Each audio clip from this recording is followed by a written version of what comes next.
నేటి యువత నేను ప్రత్యేకించి చెప్పేది ఏమంటే, దయచేసి ఆవేశపడద్దండి.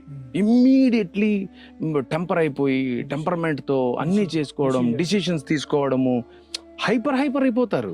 అలా హైపర్గా బతకడం వల్ల మీరు జీవితాలనే కోల్పోవాల్సి వస్తుంది. ఒక్కొక్కసారి ఫ్యూచర్ దెబ్బతింటుంది, భవిష్యత్తు లేకోకుండా అయిపోతారు.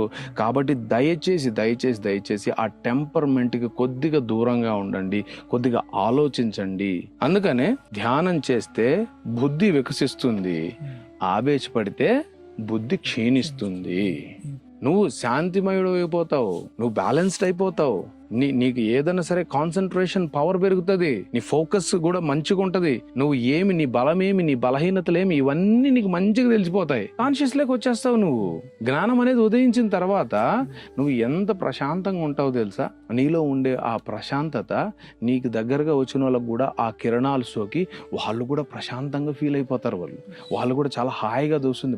ఏమోనబ్బా నీతో మాట్లాడుతుంటే భలే ప్రశాంతంగా ఉంటుంది, భలే హాయిగా ఉంటుంది, ఇంకోసారి నిన్ను కలవాలనిపిస్తుంది అనే దాంట్లోకి వచ్చేస్తారు. ఎవరైతే ఆవేశంగా ఊగిపోతుంటారో వాళ్ళకు చపల చిత్తం ఉంటుంది, ఒక చోటు ఉండేలా రకరకాలుగా ఆలోచనలు, ఒకదానిపైన ఫోకస్ ఉండదు, ఒకదానిపైన కాన్సన్ట్రేషన్ ఉండదు అనమాట. ఒక మాట పైన నిలబడలేరు, ఒక చోట కరెక్ట్ గా ఉండలేరు. ఎందుకంటే వాళ్ళ బాడీ వాళ్ళ కంట్రోల్లో ఉండదు, వాళ్ళ మైండ్ వాళ్ళ కంట్రోల్లో ఉండదు, వాళ్ళ ఆలోచనలు వాళ్ళ కంట్రోల్లో ఉండవు.